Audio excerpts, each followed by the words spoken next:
The mystical lies within each of us, and joy is our shared birthright. So join me, Dr. Shimon de Valencia, as we explore the esoteric, the eclectic, and the mystical baths born of our shared search for meaning and the joy that they can bring with each step we take along the way. In recent years, especially the last 3 to 6 years, there has been a growing interest in the Nagas out there in the spiritual environment of our civilizations. A growing interest in approaching the Nagas and in working with the Nagas. Sometimes this is because of what the Nagas can give us. They are protectors and benefactors, guardians of wealth, guardians of plenty.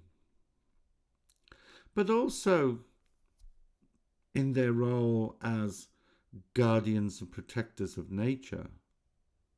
Certainly, Nagas are closely related to water, streams, pools, rivers, and the sea, and natural springs sprouting from the earth. These are all holy places to the Nagas and revered by them. And the worship of snake deities is ancient. The ancient Egyptians, for instance, worshipped Nehebkau, a primordial snake deity who brought forth order from chaos, though at times was seen as a bit fickle. And later, during the New Kingdom, became a guardian of the dead. There was Wajet, who was a protector. This is the famous cobra on the pharaoh's crown. And of course Maret Sega, who was a protector deity and was particularly active if you had polluted nature or polluted water.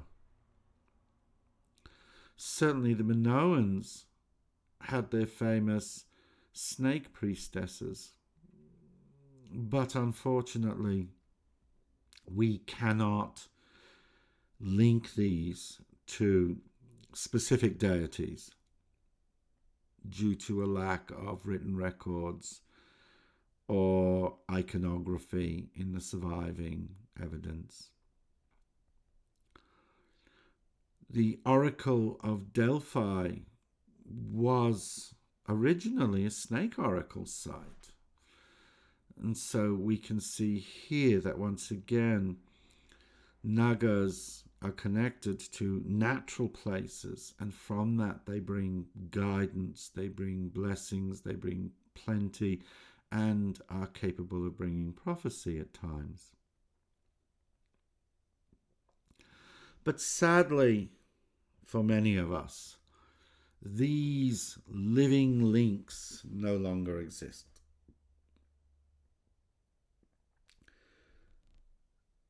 The tradition of Quetzalcoatl, the feathered serpent in Mesoamerica, who is also Kukulkan in the Maya, was a bringer of wisdom and literature and art and science. But with the conquest of the Americas and the wholesale destruction of much of the records, we can know tantalizingly little. But they were held in great reverence. In Asia and Southeast Asia, there is still a living tradition of spiritual relationships with the Nagas. We know that in the Vedas and the Shamanas that there are references to several types or species of Naga. These included the one-headed Nagas, which you mostly see in representations in modern times.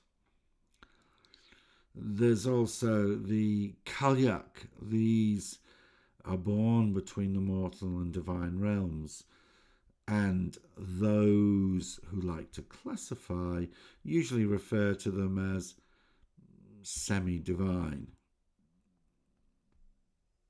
I would never say that to the face of a Naga. And these are guardians of the ocean, and they are fickle. Then, of course, there's the Anantak or Sheshak, who are born from the earthly elements, and these guard the four directions.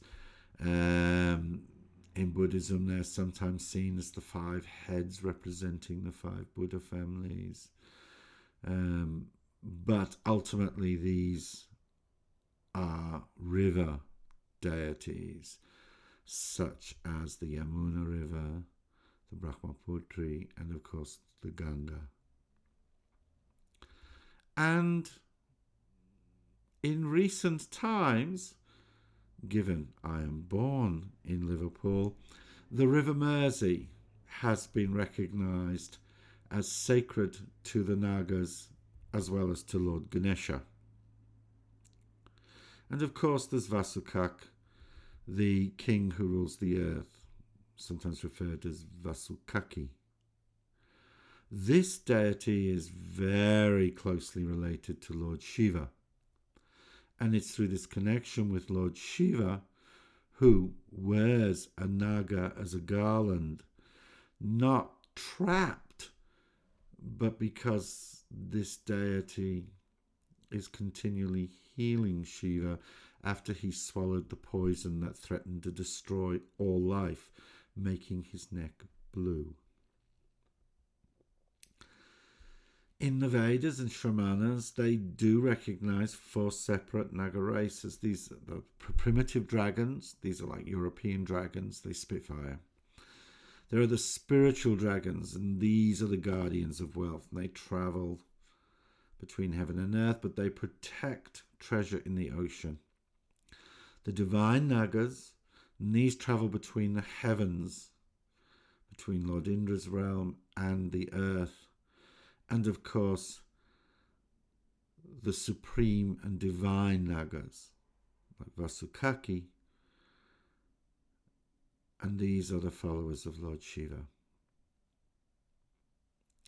This relationship with wealth is one that becomes very important if, for instance, you are familiar with the practices of the deity Zambala. Zambala is in fact a Naga, and he is a wealth-giving deity, or a deity of abundance. We must sometimes, in our zeal to want wealth, forget that the Nagas are also givers of great and protectors, as well as givers of spiritual treasures. The Prajnaparamita texts, these are the Heart Sutra, both in the Buddhist tradition and in the pre-Buddhist Burn tradition, what we call the Heart Sutra, was given to the Nagas to protect, and it is said that they have a unique understanding of it. And it was they who gave this text, the Buddhist to Nagarjuna, and of course the Burn to the emanation of Lord Miro Shenab Tumpa. So, what is it to relate to the Nagas, to worship the Nagas? Well, there are certain things that are important. Much as it is incredibly rude to offer olives to Lord Poseidon, go read the myths. Likewise, it is crucially important that where you are worshipping the Nagas, you must make sure that there are no bird of prey feathers. if you are setting up a shrine, it is very important that that shrine is not near or exposed to any imagery or ritual materials surrounding working with Garudas. The Garudas and the Nagas, to put it mildly, do not get on. The other thing that one does when one worships the Nagas is you always offer water. And this water should be clean. It shouldn't be salty, it shouldn't be dirty, it should be sweet. If you wish to add saffron to it, that's nice, but it's more important that it is from a natural source. Spring water is best, and given where I live is very, very dry, I tend to buy spring water. I drink it, and the water that I drink I give to the Nagas as well. The other thing that one can do is make sure that you have wholesome grains. These are medicinal plants. These are very fitting offerings. Comfrey is very good. Why? Well, because comfrey is used to soothe rough skin, and the Nagas use this on the parts of their body that rub against the earth when they move. They do like butter. Good, clean butter, not margarine. They'll know the difference. They do like tea, but they do love milk, and creamy milk. They also love wholesome woods. They have anything medicinal, any wood that is medicinal. Juniper. I have offered valerian. I have offered cinnamon bark. All of these things are good, sweet and wholesome things, and it is important that in offering them that they are organic if possible and fresh preferably. However, if you're going to make a Naga vase, and we will cover this in a later episode, don't use fresh herbs. The last thing you want is to seal your Naga pot up or your Naga vase up, and these things are slowly rotting. That is a way to annoy the Nagas. In the opening of the burn text, a smoke offering to the Nagas, which is part of a dual treasury cycle, it opens with the phrase, "Liberators are the divine or human, I bow at your feet." The enlightened activities of Ludrup Nyingpo. This is the person who transmitted this text. A smoke offering to the Nagas by a willing Shenpo, one who worships the gods. Tsampa, tea and butter, with the first preparations of tea with milk. Various wholesome grains, sweets, plants for a Nagatoma, and so forth. A poisonous tree is not good wood. Attend by visiting a darkened smoke offering. Sounds of musical instruments, together with singing. And this is another side of Naga worship. They love music. They love the sound of musical instruments, and they love the sound of singing, especially if you can sing the prayers and offerings in a harmonious and beautiful way. And I leave that to you to decide what is beautiful. However, my heavy metal friends, there is an important caveat in all of this. The Nagas do not like loud noises, nor do they like clashing and harsh noises. Do not use cymbals. Do not use loud bells. gentle noises, soft sounds, and speak always when you address them in a calm and quiet voice. And they will respond kindly, but be loud and harsh, and they will slither away from you at best. At worst, some of them can be quite baleful, and this is an important point. The Nagas can be tricky, and they can be ornery. Knowing this, approach them the way you would an ornery relative. Gently, kindly, and placate them.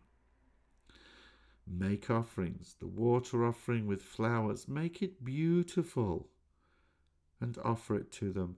And then when you go to dispose of it, always dispose of it, preferably in your garden, under trees, under bushes, anywhere where people are not going to walk, defecate, or throw rubbish. Don't throw it down the toilet. Don't throw it in the bin, because it's still an offering to the Nagas. There are Rinpoches and Lamas who willingly teach how to make the offerings to the Nagas, and I heartily recommend that should such a teaching come up, please take advantage of it. The smoke offering, the sang lu, the lu sang, or smoke offering to the Nagas, is an incredibly beautiful practice, and will also be addressed in a much later video. But begin. There are fine texts around that begin to explore what a relationship with the Nagas entails. Its benefits, of course, are the obvious ones for the greedy and grasping, and we've all been greedy and grasping and are greedy and grasping at times. And the Nagas can be generous, but they can also be a cause of the universe not being generous, and healing our relationship with the Nagas is crucial to this. If you are going to offer incense, do it in such a way that it won't start a fire. Nagas don't like fires. But offering flowers and sprinklings of beautiful herbs and organic or natural incense. Tibetan incense is very good for this because it contains a huge amount of elements in it, including crushed jewels. The Nagas are rather fond of jewels. And making sure that the vessels which you offer them in are themselves beautiful. Certainly, if you were living in a cave and you're very poor, I have seen someone make a beautiful tutor offering, a water offering device using Coca-Cola and Pepsi cans. But this person was a hermit and they had no wealth at all, and to them they were just beautiful cans. They'd actually never drunk the contents, but they liked the colour. But we can make a bit more of an effort. Crystal glass is lovely. I use Murano glass as a bowl, and I have small cut glass chalices that I use, as well as a gold and silver tutor set made in Nepal. The main point is the more you personally invest into this and make it beautiful, the more they will respond to it, because the Nagas are prideful. And if they think that you are just coming in and shortchanging them and conning them, they will turn.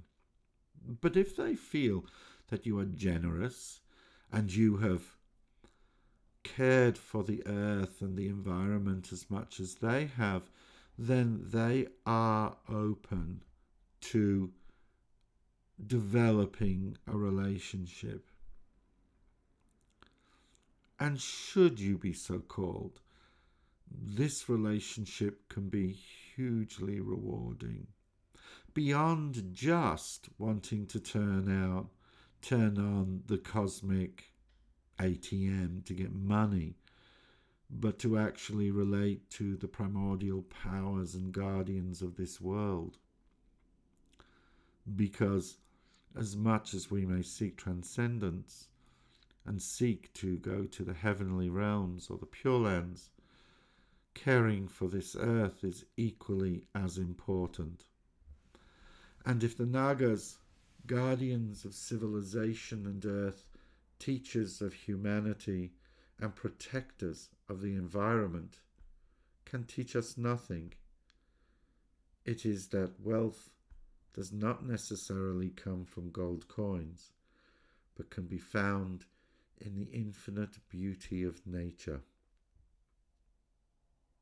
I pray that the Nagas bless you and look upon you kindly.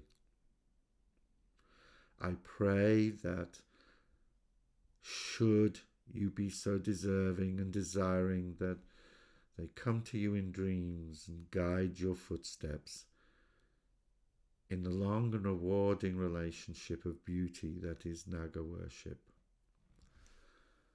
Naga Ratna Siddhidu, Mua Ratna Siddhidu, Merwa Ratna Siddhidu, Miwa Ratna Siddhidu, Mangwa Ratna Siddhidu, Rangwa Ratna Siddhidu, Drum, Drum, Dudu, Zoha.